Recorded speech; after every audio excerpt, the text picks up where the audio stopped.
बिस्मिल्लाहिर्रहमानिर्रहीम अस्सलामुअलैकुम। वेलकम करते हैं आपको अपने यूट्यूब चैनल पे। तो दोस्तों, आज की वीडियो में हम आपको बताने जा रहे हैं कि ये हमने पार्ट 2 लोड कर दी है बायोलॉजी एमसीक्यूज़ का। ये क्वेश्चंस हमने वो ढूंढ के इसमें डाले हैं जो बार बार मुख्तलिफ पेपर्स में, पाकिस्तान एयरफोर्स के, पाकिस्तान नेवी और पाकिस्तान आर्मी के मुख्तलिफ पेपर्स में जो एमसीक्यूज़ बार बार आ रहे हैं, उनकी वीडियो का सीरीज़ जो है मुकम्मल हम इंशाल्लाह इस पर अपलोड करेंगे। चैप्टर वाइज हमने इसको करने की कोशिश की है ताकि आपको तमाम स्टूडेंट जो है याद करने वाले हैं एमसीक्यूज़, उनके लिए आसानी रहे।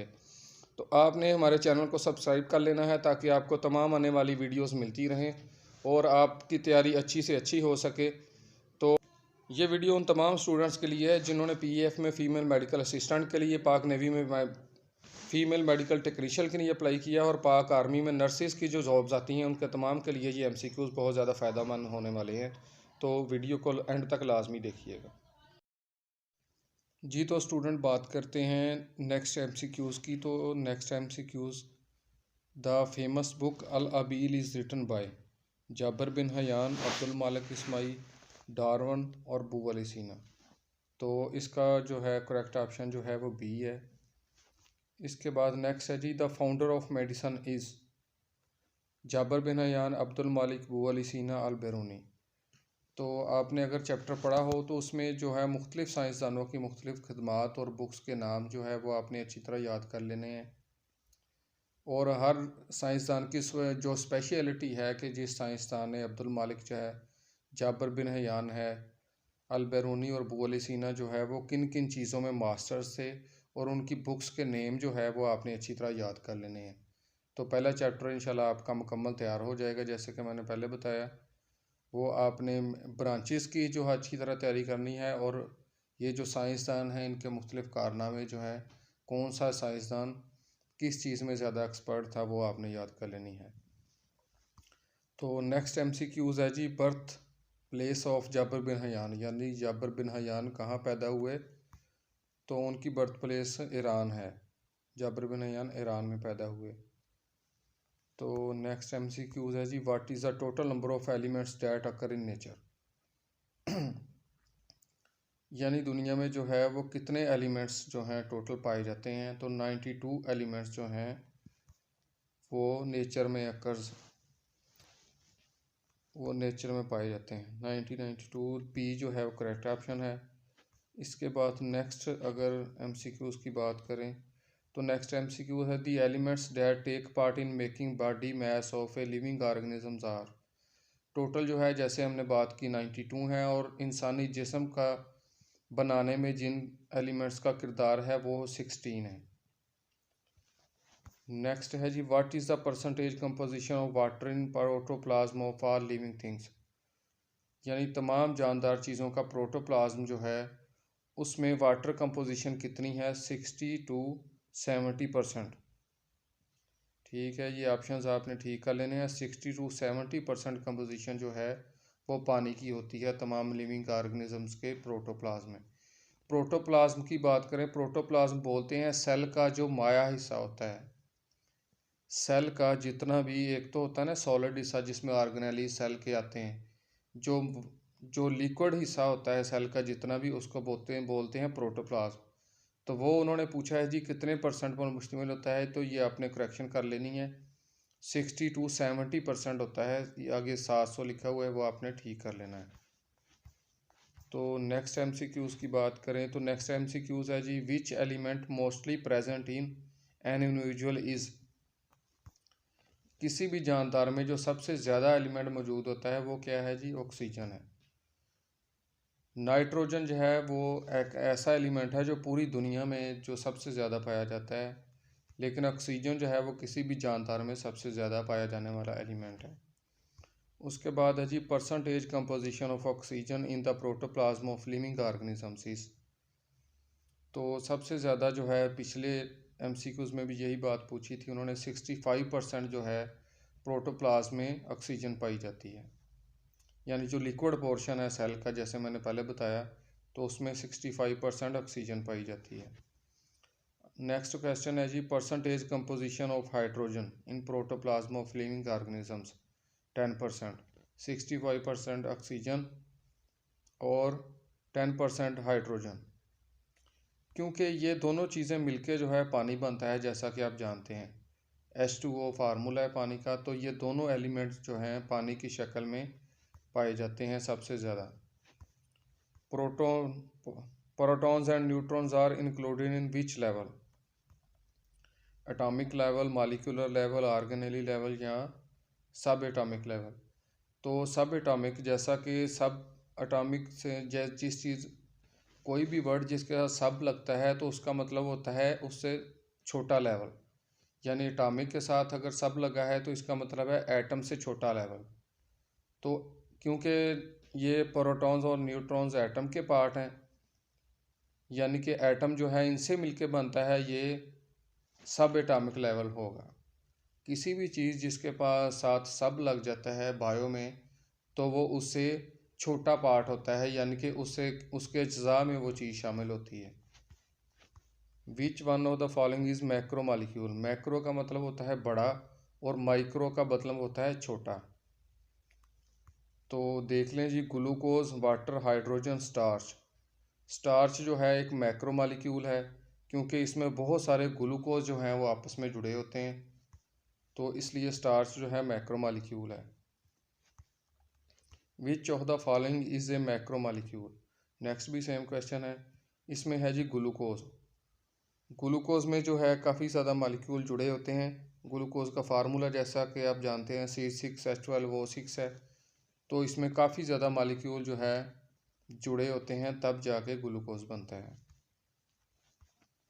नेक्स्ट क्वेश्चन है जी, in how many groups biomolecules are divided?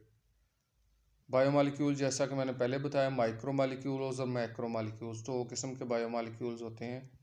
तो करेक्ट ऑप्शन जो है वो ए है। उसके बाद है जी, biomolecules assemble in a particular way and form known as. यानी बायोमॉलिक्यूल्स जो हैं वो आपस में मिलते हैं एक ख़ास तरीके के ज़रिए, तो वो बनाते हैं ऑर्गेनेलीज। नेक्स्ट है जी, the level of organization which is not visible in plants. तो कौन सा जो है वो ऑर्गेनाइजेशन लेवल जो प्लांट्स में नहीं होता? Individual level, organ system level, organ tissues. तो ऑर्गन सिस्टम लेवल जो है, क्योंकि ऑर्गन्स प्लांट्स में होते नहीं हैं, तो ऑर्गन सिस्टम लेवल जो है इनमें एब्सेंट होता है। तो करेक्ट ऑप्शन जो है वो बी होगा। An example of plant tissues is ground tissues. Muscular tissues इंसानों में होते हैं, नर्वस टिश्यूज़ इंसानों में होते हैं, कनेक्टिव टिश्यूज़ भी इंसानों में होते हैं। ग्राउंड टिश्यूज़ जो हैं वो प्लांट टिश्यू की एक एग्जाम्पल है। नेक्स्ट है जी, which similar cell organize into groups and performing same functions are called tissues. ऐसे सेल जो आपस में ग्रुप की शक्ल में जुड़े होते हैं और सेम फंक्शन करते हैं, उनको टिश्यूज़ बोलते हैं। उसके बाद है जी, stomach consist of epithelial tissues, muscular tissues. Both A and B इसके करेक्ट ऑप्शन है। उसमें दोनों किस्म के जो हैं टिश्यूज़ पाए जाते हैं, मस्कुलर टिश्यूज़ भी पाए जाते हैं, एपिथेलियल टिश्यूज़ भी पाए जाते हैं। When the members of same species living in the same place are known as. जब एक ही स्पीशीज़ के जानदार एक ही जगह पे मिल के रहते हैं, तो उसको वो हम जी पॉपुलेशन बोलते हैं। हैबिटेट मस्कन को बोलते हैं। बायोस्फीयर जो है ज़मीन का एक हिस्सा है। कम्युनिटी जो है जब बहुत सी पॉपुलेशंस मिल के रहती हैं तो उसको कम्युनिटी कहते हैं। तो करेक्ट ऑप्शन डी है। What is human population in Pakistan in 2010 compromise of? यानी कि 2010 में पाकिस्तान की आबादी कितनी थी? तो 173.5 मिलियन जो है वो आबादी थी। नेक्स्ट MCQs है the area of environment within which organism lives. यानी कि इन माहौल का वो हिस्सा जिसमें जानदार रहते हैं उसको क्या बोलते हैं जी? हैबिटेट। इकोसिस्टम, हैबिटेट बोथ हैं, and B and biosphere. B जो है करेक्ट ऑप्शन है, हैबिटेट है। Which one from following is not a complex community? A fallen log. Correct option C है। उसके बाद है जी, zone of life on earth among following is. यानी कि जोन ऑफ लाइफ क्या है? ज़मीन पर जोन ऑफ लाइफ जो है उसको बोलते हैं बायोस्फीयर। जैसा कि हमने पीछे पढ़ा है कि बायो का मतलब लाइफ होता है, तो जिधर भी बायो का लफ्ज़ यूज़ होगा तो उधर लाइफ जो है वो लाजमी होगी, जोन ऑफ लाइफ, इसलिए बायो बोलेंगे हम बायोस्फीयर को। Number of major groups within which all the organisms are divided, यानी कि कितने ग्रुप्स में जानदारों को डिवाइड किया जाता है, तो वो 5 हैं। जैसा वो आप जानते हो कि रेप्टाइल्स है, मैमल्स है, इस तरह 5 किस्में जो हैं मेन जिनमें ऑर्गेनिजम्स को डिवाइड किया जाता है। तो करेक्ट ऑप्शन जो है वो डी है। Which one is a true about amoeba, amoeba के बारे में क्या चीज़ ठीक है? यूनिसेलुलर है, ठीक है। प्रोकैरियोट है, यूनिसेलुलर है, ये वाकई ये बात ठीक है, लेकिन प्रोकैरियोट नहीं है। मल्टीसेलुलर नहीं है, ये यूनिसेलुलर है। यूकैरियोट है, यानी कि तीसरी ऑप्शन ठीक है, यूनिसेलुलर भी है और यूकैरियोट्स भी है। यूकैरियोटिक एनिमल्स थोड़ा सा एक्सप्लेन कर दूं, ये क्वेश्चन दूसरे चैप्टर्स में आगे भी आ जाएगा। यूकैरियोट्स वो जानदार होते हैं जिनमें ट्रू न्यूक्लियस पाया जाता है, या मेम्ब्रेन बाउंडेड न्यूक्लियस जो है जिन जानदारों में पाया जाता है उसको यूकैरियोट्स बोलते हैं। और यूनिसेलुलर जैसा कि नाम से ज़ाहिर है, यूनी का मतलब होता है सिंगल, मल्टी का मतलब होता है मोर देन वन या मोर देन टू। तो यूनी का मतलब सिंगल होता है, इसमें सिंगल सेल होता है, और यूकैरियोटिक यानी न्यूक्लियस जो है मेम्ब्रेन बाउंडेड होता है, इसलिए ये इसको बोलते हैं unicellular eukaryotes. From following amoeba is autotrophic, heterotrophic, both A and B, या एक्टोपैरासाइट। ठीक है, तो अमीबा जो है हेटरोट्रॉफिक है। ऑटोट्रॉफिक का मतलब होता है जो खुद अपनी खुराक बना सकते हैं। हेटरोट्रॉफिक जो होते हैं वो खुद भी अपनी खुराक बना सकते हैं और दूसरों पे भी डिपेंडेंट होते हैं। तो ये हेटरोट्रॉफिक है अमीबा जो है। Which one from following organism has a colonial mode of life? Amoeba, paramecium, volvox या योगलिना, ये सारे से यूनिसेलुलर जानदार हैं। और उन्होंने कहा कि कौन सा है जानदार ऐसा है जो कॉलोनी बना के रहता है अपनी, वो है Volvox. What is the true about Volvox among following? Unicellular eukaryotes, ठीक है, multicellular eukaryotes, unicellular prokaryotes, colonial eukaryotes. ये है वैसे यूनिसेलुलर, लेकिन ये कॉलोनी की शक्ल में रहते हैं, इसलिए इसको कॉलोनिकल यूकैरियोट्स बोलते हैं। The scientific name of Brassica campestris is a plant of, यानी ये किसका साइंटिफिक नेम है?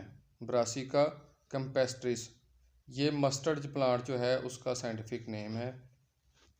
When mustard plant is sown in, यानी कि मस्टर्ड प्लांट जो है वो कब बोया जाता है? समर, गर्मी में, सर्दी में, स्प्रिंग में या ऑटम में? तो ये विंटर में बोया जाता है इसको। नेक्स्ट है जी, the organ of plant that take part in sexual production. Stem, तना, जड़ें या पत्ते या फ्लावर। जैसा कि हम सब जानते हैं फ्लावर जो है वो सेक्सुअल प्रोडक्शन में टेक पार्ट करता है। What is the type of tissues present in the frog, यानी फ्रॉग में कौन से टिश्यूज़ पाए जाते हैं? Epithelial, glandular, muscular, all of the above. ये तीनों किस्म के टिश्यूज़ जो हैं वो फ्रॉग में पाए जाते हैं। तो जी आज का हमारा पहला चैप्टर मुकम्मल हुआ। इसी तरह हम इंशाल्लाह नेक्स्ट जो है जितने भी चैप्टर्स हैं सब के साथ साथ MCQs जो हैं, हर चैप्टर के तकरीबन इतने ही MCQs बनाए हैं हमने, तो इंशाल्लाह मुकम्मल एक सीरीज़ बनाएंगे। तो आपने हमारा चैनल सब्सक्राइब कर लेना है ताकि आपको तमाम चैप्टर्स की तैयारी अच्छे से हो सके। हम कोशिश करेंगे कि जल्दी जल्दी जो है वो सारी वीडियोस तमाम चैप्टर्स की बना सकें ताकि आपकी तैयारी अच्छी हो जाए, क्योंकि काफ़ी ज़्यादा लोगों के पेपर हो चुके हैं, अभी कुछ के हो रहे हैं। तो कोशिश करेंगे कि जल्दी जल्दी वीडियो बनाएं हम सारे चैप्टर्स की। तो तब तक के लिए, नेक्स्ट वीडियो तक के लिए, अल्लाह हाफिज़, फ़ी अमान अल्लाह।